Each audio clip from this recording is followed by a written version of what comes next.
Hello students, welcome to our online channel Pratibha classes.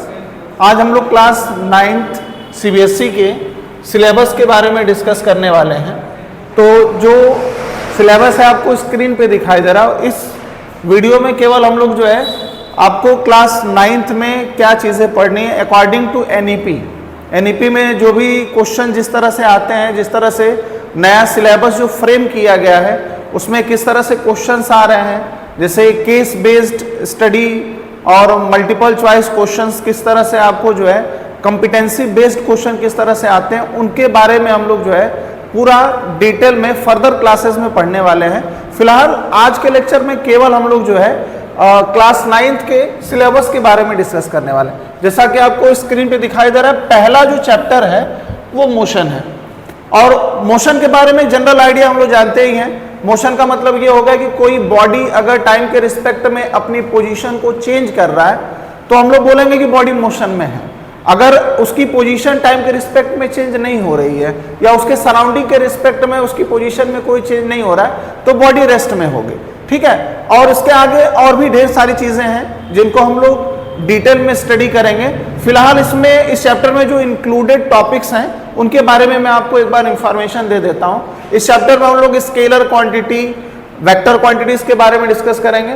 उसके बाद speed है, स्पीड के टाइप्स। तो स्पीड के टाइप्स में जैसे यूनिफॉर्म स्पीड है, नॉन यूनिफॉर्म स्पीड है, एवरेज स्पीड, इंस्टेंटेनियस स्पीड। उसी तरह वेलोसिटी है, तो वेलोसिटी के भी इसी तरह टाइप्स आपको मिल जाएंगे, uniform velocity, non uniform velocity.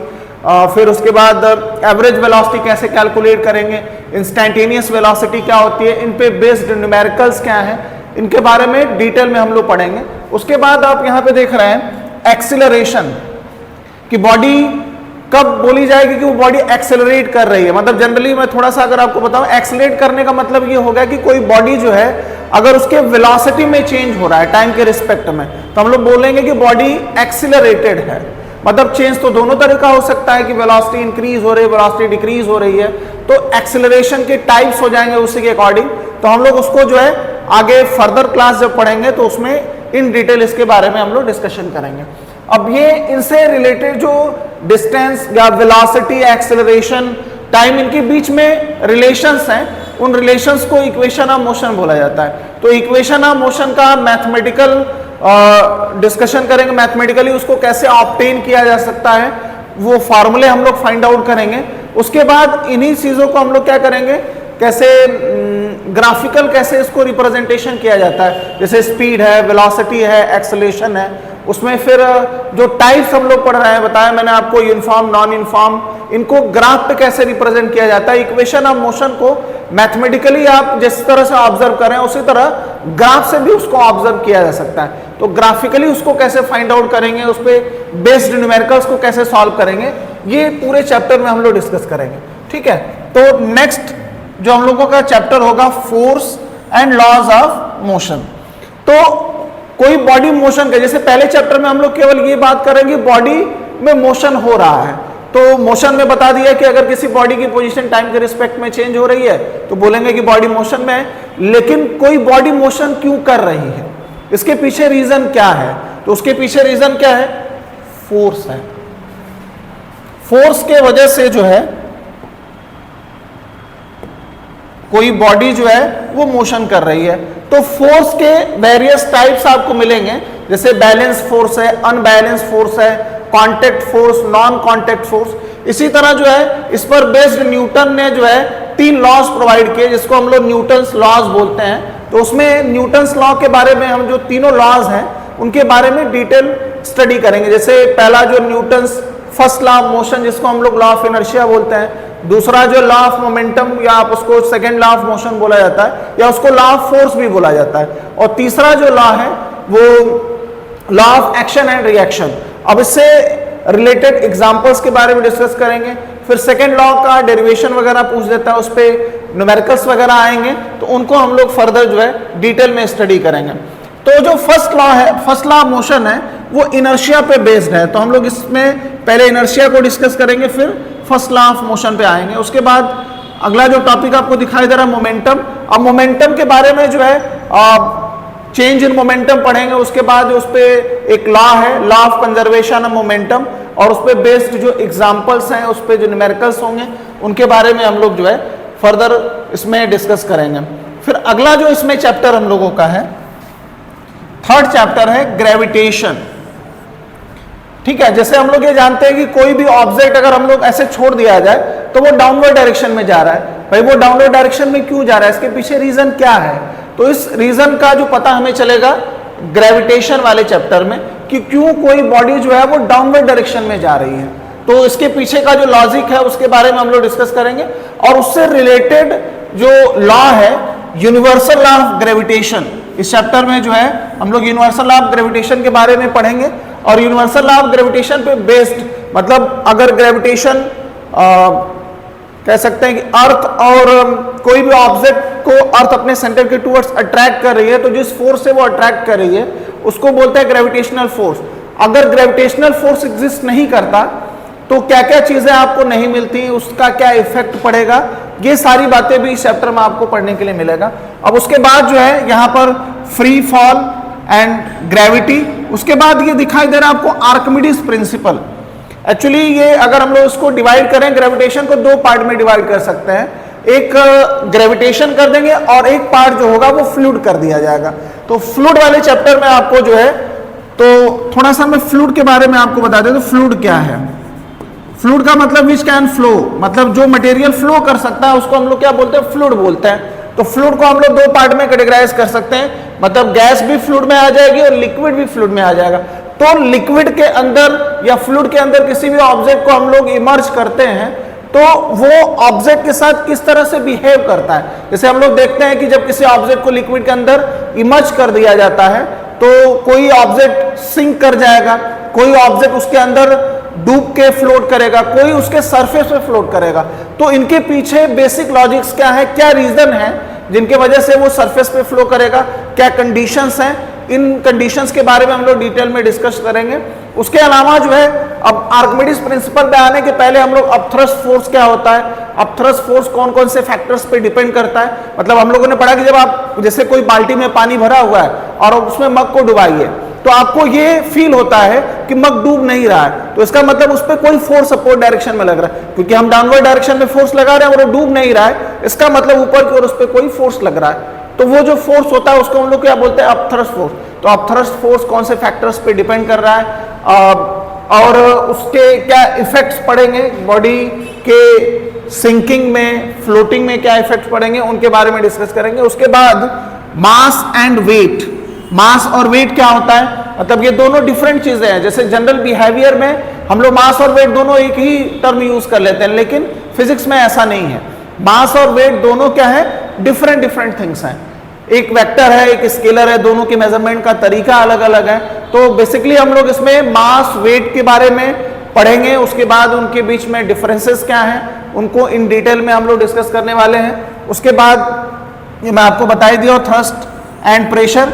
उसके बाद रिलेटिव डेंसिटी, तो रिलेटिव डेंसिटी के पहले हम लोग जो है डेंसिटी के बारे में डिस्कस करेंगे, उसके बाद फर्दर आपको रिलेटिव डेंसिटी, उस पर न्यूमेरिकल्स। अब रिलेटिव डेंसिटी पर जो है कोई ऑब्जेक्ट सिंक करेगा या फ्लोट करेगा या उसके सरफेस पे फ्लोट करेगा, ये चीजें रिलेटिव डेंसिटी पर भी डिपेंड करती हैं। तो रिलेटिव डेंसिटी पर किस तरह से डिपेंड करेगा वो भी इस चैप्टर में हम लोग क्या करने वाले हैं? डिस्कस करने वाले हैं। तो नेक्स्ट हम लोगों का चैप्टर है work and energy. Work and energy, तो वर्क, जैसे हम लोगों को घर वाले कोई काम कह दिए कि जाओ मार्केट से कोई सामान लेके आए, तो आप कहते हैं कि अरे हमसे आज बहुत काम करवा दिए हैं। लेकिन फिजिक्स में ये वर्क होगा या वर्क नहीं होगा, ये दोनों चीजें एकदम डिफरेंट हो जाएंगी। कि आप मतलब बैग लेके जा रहे हैं और हॉरिजॉन्टली ऐसे पकड़ के लेके जा रहे हैं, तो आपके अकॉर्डिंग तो आपने काम किया, लेकिन फिजिक्स के अकॉर्डिंग वो वर्क नहीं हो रहा है। तो कौन से केस में आप बोलेंगे कि वर्क हो रहा है, कौन से केस में वर्क नहीं हो रहा है, इसके बारे में भी हम लोग क्या करेंगे? इन डिटेल में इस चैप्टर के अंदर बात करेंगे। उसके बाद जो है एनर्जी, जैसे कोई भी वर्क अगर हमें परफॉर्म करना है तो एनर्जी की रिक्वायरमेंट है। तो एनर्जी मतलब वर्क परफॉर्म करने की एनर्जी की रिक्वायरमेंट है। तो एनर्जी के टाइप्स क्या हैं आपको यहां पर दिखाई दे रहा है, kinetic energy and potential energy. इसके अलावा और भी जो है वो एनर्जी के टाइप्स आपको मिलेंगे। जैसे हम लोग इसको कैटेगराइज कर लेंगे, जैसे बेसिकली जो kinetic energy and potential energy, it is a mechanical energy. उसके अलावा हम लोग heat energy, nuclear energy, chemical energy, tidal energy, various forms of energy के बारे में डिस्कस करेंगे। अब एक एनर्जी दूसरे एनर्जी में किस तरह से कन्वर्ट हो रही है और कहां पे कौन सी एनर्जी एग्जिस्ट कर रही है, इसके बारे में हम लोग जो इस चैप्टर में डिस्कस करेंगे। और वर्क के बारे में, जैसे वर्क का ये फार्मूला है, work equal to force into displacement. इसके अलावा एक फार्मूला और है, W इज इक्वल टू होता है Fs cos थीटा। तो ये फार्मूला कैसे यूज करेंगे और इससे वर्क डन कब पॉजिटिव होगा, कब निगेटिव होगा, कब जीरो होगा, इसके बारे में भी हम लोग जो है फर्दर डिस्कशन करेंगे। और इसमें जो लास्ट आपको ये टॉपिक दिखाई दे रहा है, law of conservation of energy. तो law of conservation of energy के बारे में डिस्कस करेंगे और कहां कहां पर आपको ये ऑब्जर्वेशन में मिल रहा है। उसके अलावा जो है मैकेनिकल एनर्जी और मैकेनिकल एनर्जी का जो कंजर्वेशन है उसके बारे में भी हम लोग क्या करेंगे, इस चैप्टर में डिस्कस करेंगे। और इन लास्ट आपका जो चैप्टर है साउंड, जैसे हम बोल रहे हैं तो आपको साउंड सुनाई दे रहा है, तो साउंड कैसे प्रोड्यूस हो रहा है, साउंड के प्रोड्यूस होने का रीजन क्या है, उसके लिए कंडीशंस क्या है। जैसे हमारी आवाज आपको सुनाई दे रही है तो ये आवाज कब सुनाई देगी, कब सुनाई नहीं देगी, इन सारी बातों के मतलब इन सारी चीजों के बारे में हम लोग जो है डिस्कस करेंगे। अब साउंड वेव्स जो है, अब जनरली अगर हम लोग यहां से ये पॉइंट देख लें वेव्स, तो वेव को हम लोग इस चैप्टर में पहले ये समझेंगे कि वेव क्या है। उसके बाद वेव को क्या करेंगे, हम लोग दो पार्ट में कैटेगराइज कर सकते हैं। एक हो जाएगा मैकेनिकल एनर्जी, मैकेनिकल एनर्जी। तो साउंड जो है बेसिकली मैकेनिकल एनर्जी होती है, या सॉरी मैकेनिकल एनर्जी नहीं, mechanical wave, sorry mechanical wave. Sound is a mechanical wave. और दूसरा जो है इलेक्ट्रोमैग्नेटिक वेव्स। तो कब वेव इलेक्ट्रोमैग्नेटिक वेव आप उसको बोलेंगे, कब मैकेनिकल वेव बोलेंगे, इस चैप्टर में हम लोग डिस्कस करेंगे। उसके बाद जो है साउंड की प्रॉपर्टीज पर जो बेस्ड टॉपिक्स हैं, इको एंड सोनार। मतलब इको एक फेनोमेना है साउंड की और उस पर बेस्ड ये डिवाइस है सोनार। अब इसके अलावा और भी ढेर सारे इंस्ट्रूमेंट्स हैं जो इको पर बेस्ड हैं, उनके बारे में भी हम इन डिटेल स्टडी करेंगे। फिर लास्ट में स्पीड ऑफ साउंड। अब इसके अलावा और भी चीजें हैं, जैसे यहाँ पर वो चीजें जो नहीं लिखी हुई हैं, इसके अलावा भी और टॉपिक आपको मिलेंगे। जैसे वेव्स के टाइप्स है, ट्रांसवर्स वेव है, लॉन्गिट्यूडनल वेव है।